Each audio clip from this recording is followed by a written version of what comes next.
Hi hello ನಮಸ್ಕಾರ, welcome to market ಬಸರಣ್ಣ.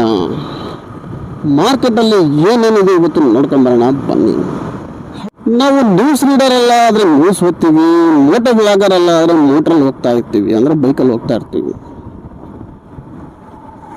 ಒಂದಷ್ಟು ಮಾತಾಡ್ಕೊಳ್ತಾ ಹೋಗೋಣ, ಸಿಕ್ಕಿದ ವಿಚಾರನ ನೋಡೋಣ, ಇವತ್ತಿನ ಬಗ್ಗೆ ಒಂದಷ್ಟು ಚರ್ಚೆ ಮಾಡೋಣ. ಪರಿಸ್ಥಿತಿ ಹದಗೆಟ್ಟಿದೆ, ಇನ್ನು ಮೇಲಾದರೂ ತಿಳಿ ಆಗ್ತದ ನೋಡೋಣ.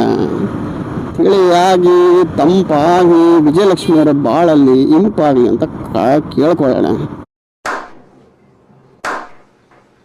ಹಳೆ ಕಾಲದಲ್ಲಿ ಒಂದು ಗಾದೆ ಇತ್ತು, ಕಟ್ಕೊಂಡವಳು ಕೊನೆ ತನಕ ಇಟ್ಕೊಂಡವಳು ಇರೋ ತನಕ ಅಂತ.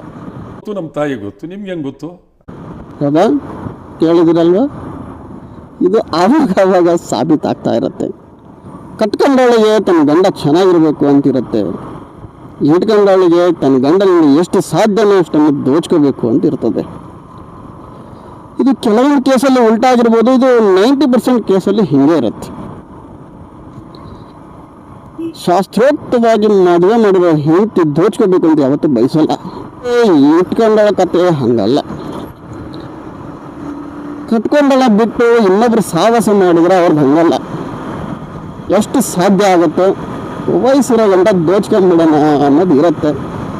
ಇವರು ತಮ್ಮ ವಯಸ್ಸಿರೋ ಗಂಟ ಅವ್ರ ಹತ್ರ ದೋಚ್ಕೊಳ್ಳೋಣ, ಬೇರೆ ಬೇರೆ ವಿಚಾರಣ ಅಂತ ಹೋದಾಗ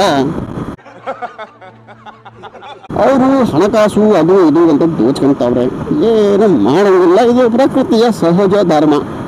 ಗೊತ್ತಿದ್ದವರು ತಪ್ಪಿರ್ತಾರೆ, ಗೊತ್ತಿಲ್ಲದವ್ರು ತಿಲಾಡ್ತಾರೆ.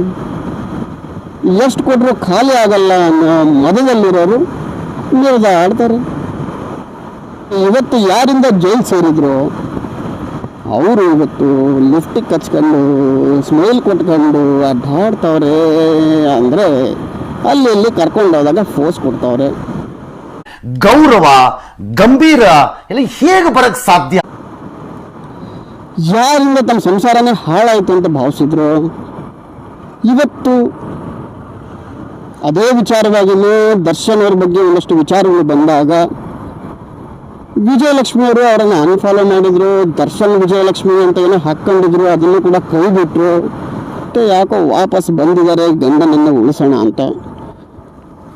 ಇರೋದ್ರಲ್ಲಿ ಬೆಸ್ಟ್ ಲಾಯರ್ಗಳನ್ನು ಭೇಟಿ ಆಗ್ತಾವ್ರಂತೆ. ಹೆಂಗಿದ್ರು ಗಂಡನನ್ನು ಉಳಿಸ್ಕೋಬೇಕು ಅನ್ನೋದು ಎಲ್ಲ ಹೆಂಡತಿಯವರಿಗೂ ಇದ್ದೇ ಇರುತ್ತೆ. ಈ ವಿಚಾರವಾಗಿ ಆದರೂ ದರ್ಶನ್ ಅವರು ಬುದ್ಧಿ ಕಲ್ತ್ಕೊಂಡ್ರೆ ಪರವಾಗಿಲ್ಲಪ್ಪ, ಇನ್ಮೇಲಾದರೂ ಪರವಾಗಿಲ್ಲ. ಇಂಥ ಟೈಮಲ್ಲೂ ನನ್ನ ಹೆಂಡತಿ ಸಪೋರ್ಟ್ ಮಾಡಿದ್ದಾಳೆ. ಇದ್ದೇರತ್ರಿ ಒಳಗಡೆ ಒಂದಷ್ಟು ದ್ವೇಷ, ಒಂದಷ್ಟು ಅಸಹನೆ ಇದ್ದೇ ಇರುತ್ತೆ. ಯಾವ ಹೆಂಡತಿ ತಾನೇ ಗಂಡ ಇನ್ನೊಬ್ಬರ ಜೊತೆ ಆರಾಮಾಗಿ ಬಿದ್ದುಬಿಡಲಿ ಅಂತ ಬಯಸ್ತಾಳೆ ಹೇಳ್ರಿ.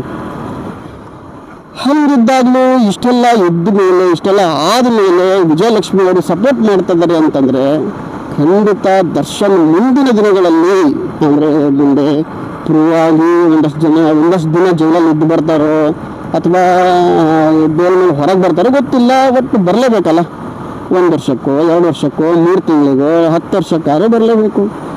ಬಂದ ಮೇಲಾದರೂ ನೆಟ್ಟಗಿದ್ಬಿಟ್ರೆ ಸಮಸ್ಯೆ ಸಾಲ್ವ್. ನೋಡಿ, ಅವ್ರು ಇವತ್ತು ದುಡಿಲೇಬೇಕಂತನಿಲ್ಲ, ಇರೋದ್ರಲ್ಲೇ ಆರಾಮಾಗಿ ಕುತ್ಕೊಂಡು ತಿಂಗಳು ನಡೆಯುತ್ತೆ. ಹಾಗಾಗಿ ದುಡ್ಡಿನ ಪ್ರಾಬ್ಲಮ್ ಇಲ್ಲ. ಬಟ್ ನಿಯತ್ತಿದೆಯಲ್ಲ, ಅದಿರ್ಬೇಕು ಮನುಷ್ಯನಿಗೆ. ಇಷ್ಟೆಲ್ಲ ಆದಮೇಲೆ ವಿಜಯಲಕ್ಷ್ಮಿ ಅವರು ಸಪೋರ್ಟ್ ಮಾಡ್ತಾವ್ರೆ ಅಂದರೆ ಗ್ರೇಟ್ ಅಂತಲೇ ಹೇಳ್ಬೋದು. ಬಟ್ ಅದ್ರ ಪ್ರಕಾರ ದರ್ಶನ್ ಅವರು ಮುಂದಿನ ದಿನಗಳಲ್ಲಿ ಇರ್ತಾರ ಅನ್ನೋದನ್ನು ಕಾದು ನೋಡಬೇಕು. ಕಾಯೋಣಪ್ಪ, ಇನ್ನೇನು ಮಾಡೋಕ್ಕಾಗತ್ತೆ. ದರ್ಶನ್ ಅವರು ಯಾವಾಗಲೂ ತಿದ್ಕೋಬೇಕಿತ್ತು, ಆದರೆ ಇಲ್ಲಿವರೆಗೂ ತಿದ್ಕೊಂಡಿಲ್ಲ ಅಂತಂದರೆ ಅದು ಅವ್ರ ಹೊಣೆ ಬರ. ಅದರಿಂದನೇ ಇವತ್ತು ಇಷ್ಟೆಲ್ಲ ಆಗಿದ್ದು. ನೋಡೋಣ, ವಿಜಯಲಕ್ಷ್ಮಿ ಅವರಿಗೆ ಮುಂದಿನ ದಿನಗಳಲ್ಲಿ ಒಳ್ಳೆ ದಿನಗಳಾದರೂ ಬರಲಿ. ಇದೊಂದು ಘಟನೆಯಿಂದಾಗಿ ದರ್ಶನ್ ಅವ್ರ ಮನೆ ಪರಿವರ್ತನೆ ಆದರೂ ಆಗಲಿ, ಒಳ್ಳೇದಾಗ್ಲಪ್ಪ. ನೋಡೋಣ, ಸಿಗೋಣ.